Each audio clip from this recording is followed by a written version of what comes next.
Bonsoir à tous, très heureuse de vous retrouver pour un nouveau journal sur Monaco Info et dont voici les principaux titres.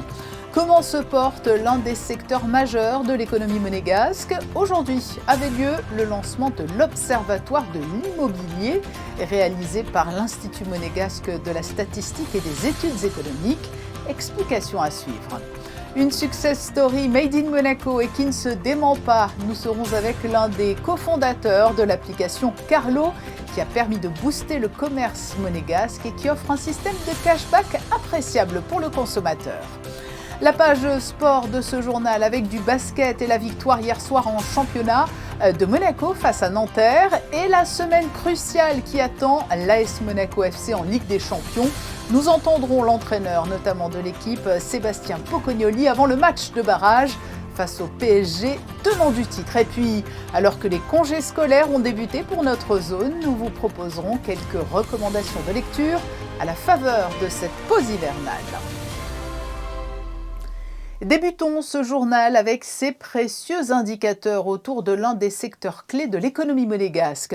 Fort des résultats enregistrés en 2025, l'Institut monégasque de la statistique et des études économiques a levé le voile aujourd'hui sur l'Observatoire de l'immobilier et voici ce qu'il en résulte. Les explications d'Alexandra Pani sur des images de Lionel Bernardi. L'immobilier en principauté se porte bien. C'est sans surprise que les chiffres de l'INSEE dévoilent une progression de 5,8% par rapport à 2024. Mais la grande nouveauté réside dans cette nouvelle méthode de calcul du prix au mètre carré. Une véritable révolution dans ce domaine qui permet une vision plus fidèle de la réalité du marché. L'idée, on a travaillé à essayer de réfléchir à un modèle qui pourrait prendre en compte à la fois les ventes et les reventes. Donc un modèle économétrique qui va prendre, là, en plus de vente et revente, qui tient compte aussi du quartier et de la décennie de construction. C'est-à-dire, ça nous permet également d'estimer, entre guillemets, un peu le prix du neuf, ce qui était impossible avant, puisqu'on donnait le prix d'un immeuble. 60% des mètres carrés à Monaco sont des logements. Ces données permettent d'avoir une vue d'ensemble plus précise des réalités de ce marché essentiel qui fait partie des indicateurs phares de l'attractivité de la principauté. Il permet vraiment d'objectiver les résultats et des ventes, des reventes sur le marché. Il permet de lisser. On a toujours des fois l'impression d'avoir une belle transaction et on se dit « oulala, l'immobilier est à son plus haut niveau ». Donc là, ça permet de retraiter l'information dans sa globalité. C'est un indicateur qui est aussi important tant pour les professionnels de la place, que ce soit les promoteurs ou la Chambre de l'immobilier, que pour nous, gouvernement, parce qu'il nous permet, au gré donc, des évolutions urbanistiques, aussi de voir le potentiel qu'on peut créer, la valeur qu'on peut créer à travers en fait nos transformations urbanistiques. Et donc c'est important pour nous de pouvoir avoir ces indicateurs, de les avoir en toute transparence. Donc les publier sur l'INSEE, c'est aussi le gage de la transparence sur la méthode de calcul, sur les bases de référence que nous prenons. En 2025, le marché de l'immobilier monégasque totalise 493 transactions. Le montant global des ventes et reventes s'établit à 5,9 milliards d'euros. Une situation stable par rapport au record de l'année précédente. Ils ont choisi, eux, de soutenir le commerce monégasque. En 2019, des jeunes de Monaco ont lancé l'application Carlo, une application qui permet de fidéliser une clientèle sur Monaco tout en lui offrant un cashback à chaque achat dans un commerce du pays. Depuis, Carlo a fait des petits en France, dans des villes comme Aix-en-Provence et Bordeaux, alors que les modalités d'utilisation n'ont cessé de se développer pour les usagers sur Monaco. L'un des fondateurs de Carlo est avec nous ce soir. Bonsoir Antoine Barry. Bonsoir. Quel chemin parcouru depuis la création de l'application Carlo? Vous l'espériez bien évidemment, mais aujourd'hui, quand vous regardez derrière vous, vous vous dites c'était la bonne idée?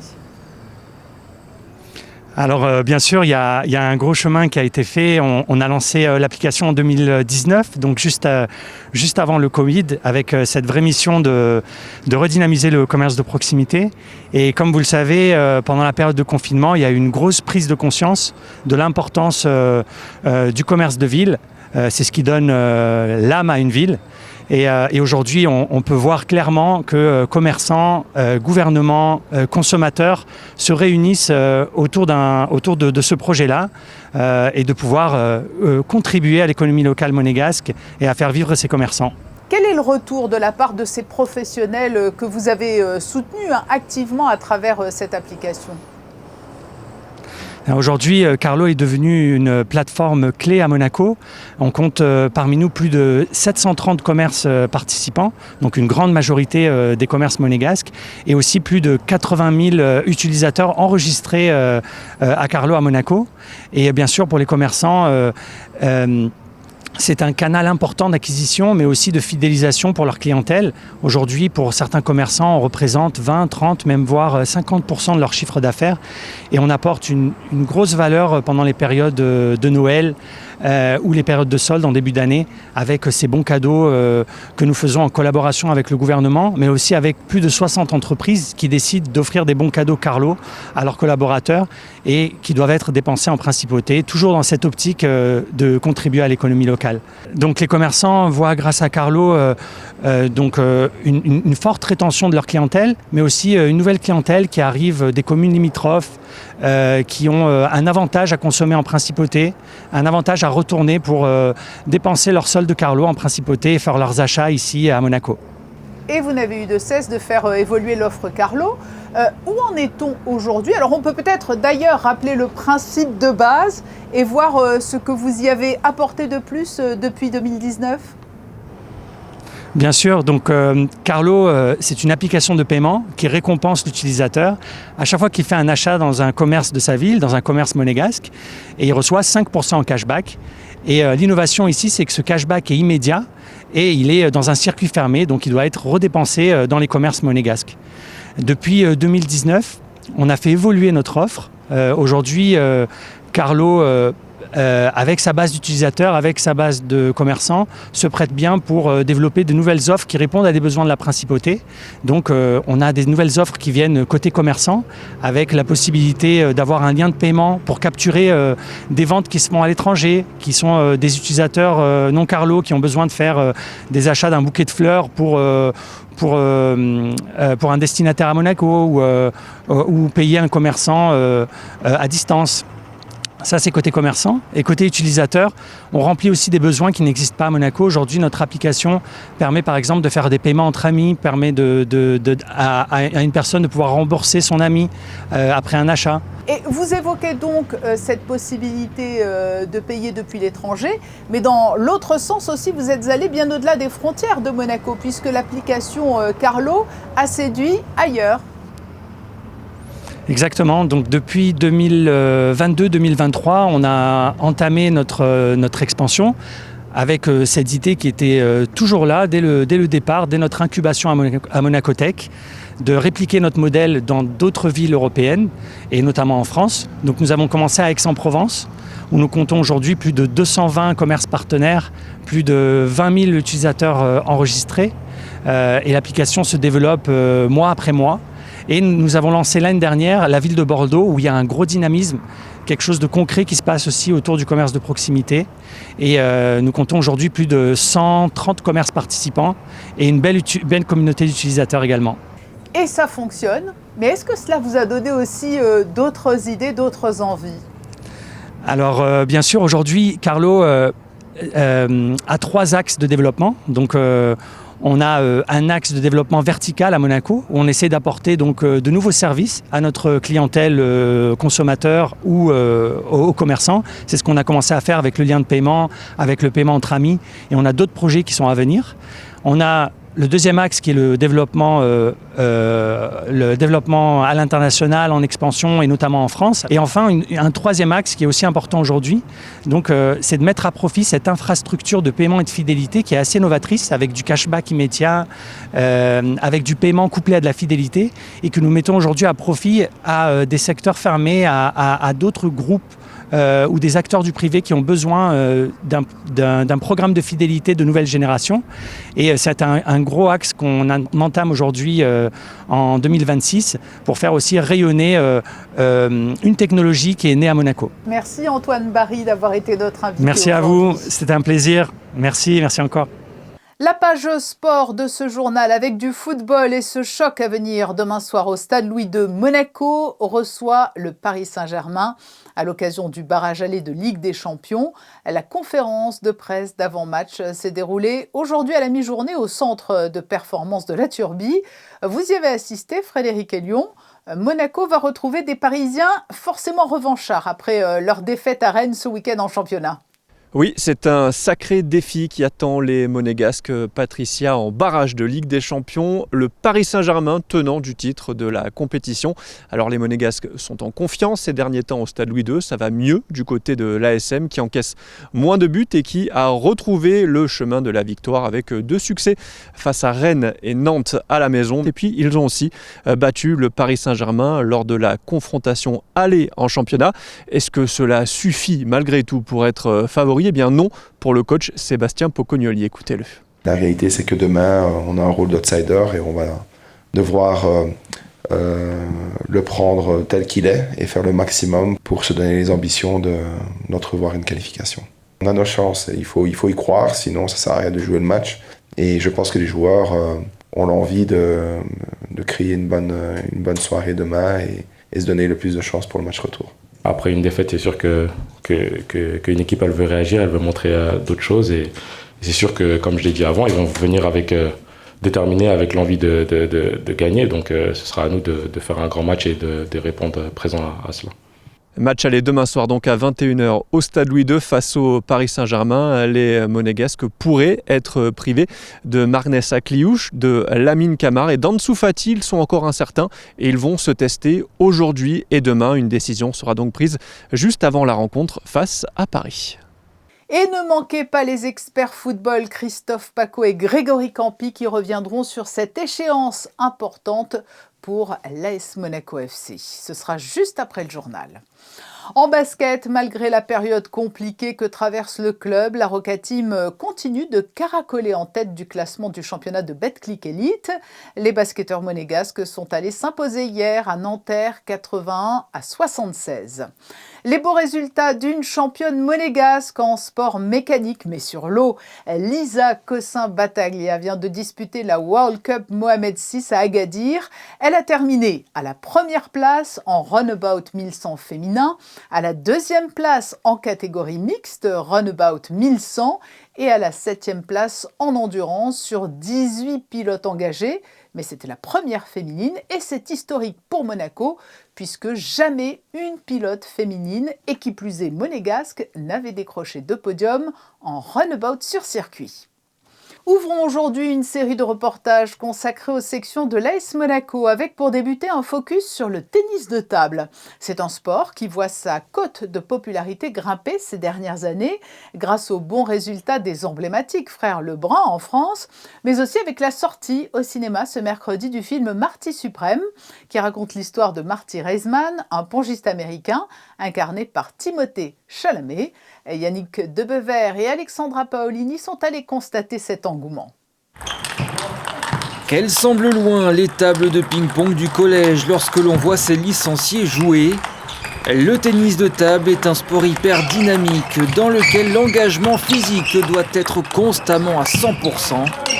C'est une discipline qui gagne en popularité ces dernières années, très visible aux Jeux Olympiques de Paris et désormais sur le grand écran avec le film Marty Suprême.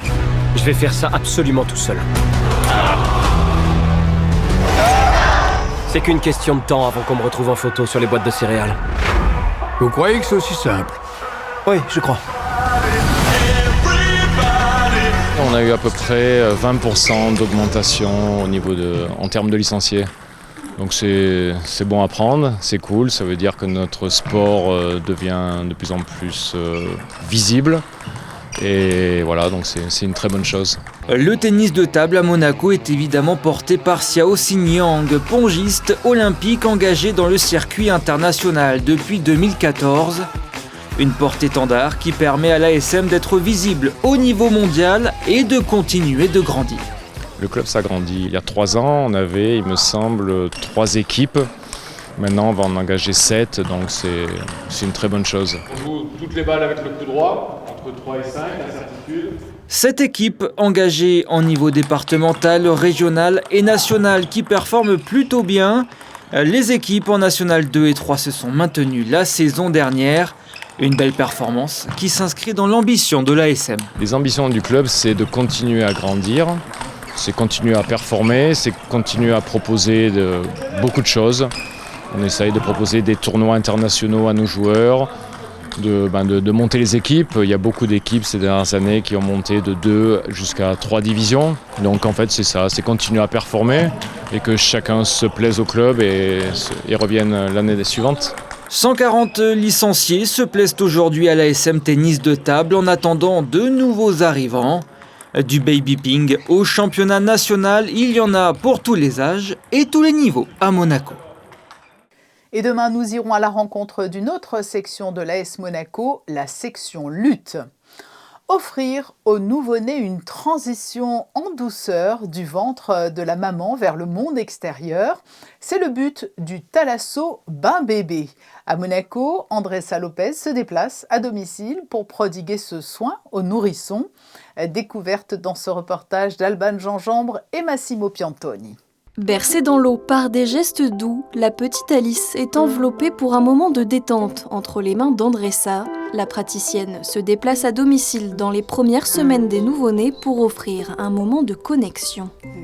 Et sage. C'est un soin qui accompagne le nourrisson pour une transition de la vie dans le ventre de maman jusqu'au monde extérieur. C'est vraiment pour la détente du bébé, pour son bien-être et pour son adaptation à l'extérieur. Il est resté quand même 9 mois dans le ventre, dans un milieu aquatique en fait.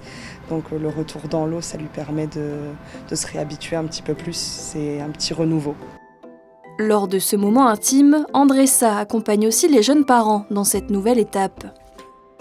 De la voir sereine, bien avec sa mère, ça fait du bien, quoi. La voir apaisée. Un petit peu émue parce que forcément la voir bien comme ça, je suis un peu émotive donc j'étais un peu émue. Véritable moment de lien et de douceur, le bain bébé s'adresse aux petits de 0 à 3 semaines. En cette période de vacances scolaires, c'est le moment de se remettre à la lecture ou de prendre le temps de lire un bon livre. Pour cela, nous vous proposons les recommandations d'Arthur Laure, qui est à l'origine du concept La Bouquinerie. Amateurs de lecture, vous êtes à la recherche de nouveaux ouvrages à dévorer. On vous propose 4 titres entre classiques et nouveautés à venir découvrir. C'est parti. Je vais commencer par vous présenter le roman de Mercè Rodoreda, Le Jardin sur la mer. On va suivre une villa au bord de la mer en Espagne dans les années 1920 à travers les yeux du jardinier qui va voir une famille venir passer ses étés au cours de 6 saisons et les différents drames qui peuvent y surgir. On est sur un conte poétique, philosophique et où l'éloge de la lenteur et des fleurs fera le bonheur de tout le monde. Mittal Europa, les carnets secrets de Redo. Dans cette fausse autobiographie du XIXe siècle, nous allons suivre les aventures de Redo qui quitte Vienne avec sa femme pour s'installer à Snösen. Petit village dans lequel il va devenir propriétaire terrien, l'un des premiers du village. Au cours du voyage, sa femme va décéder et il va vouloir enterrer sa femme dans sa nouvelle terre. Malheureusement, à chaque fois qu'il voudra creuser la terre, des nouvelles découvertes vont apparaître qui vont rappeler les malheurs du passé et du présent et du futur. Dans la tête de Sherlock Holmes, nouvelle BD, nouvel opus, en 2 tomes encore une fois. Nous allons parcourir l'Écosse avec Sherlock Holmes, Dr Watson, à la recherche du monstre du Loch Leyton. Seulement, il n'y a pas que dans le Loch qu'il y a des monstres, il y en a également ailleurs. Le duo Lier-Rand-Dan nous met encore une fois plein les yeux avec cette BD, avec ce style graphique unique qui les définit si bien. C'est toujours un voyage particulier auquel vous ne serez jamais déçus. Et enfin, pour nos petits lecteurs, nous allons découvrir Poisson-Fesse, un petit poisson au fond de la mer qui, malgré son aspect atypique, nous prouve bien qu'il ne faut pas se fier aux apparences. Une jolie histoire, beaucoup d'humour, une belle morale et une bonne lecture. C'est tout pour ces 4 recommandations lecture. Évidemment, ici à la Bouquinerie, il y a tout un large choix qui vous attend si besoin. Et puis pour moi, il n'y a plus qu'à vous souhaiter une bonne lecture.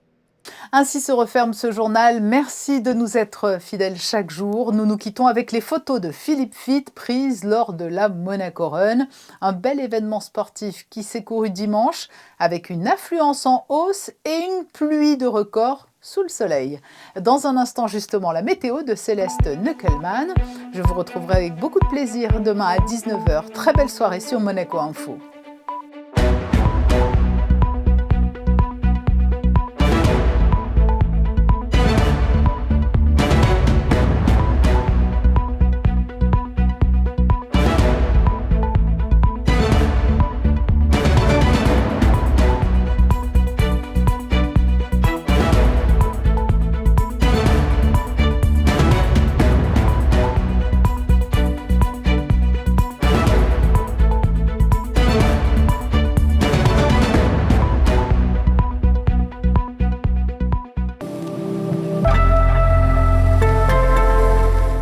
Bonsoir à tous, ravie de vous retrouver pour les prévisions météo de ce mardi.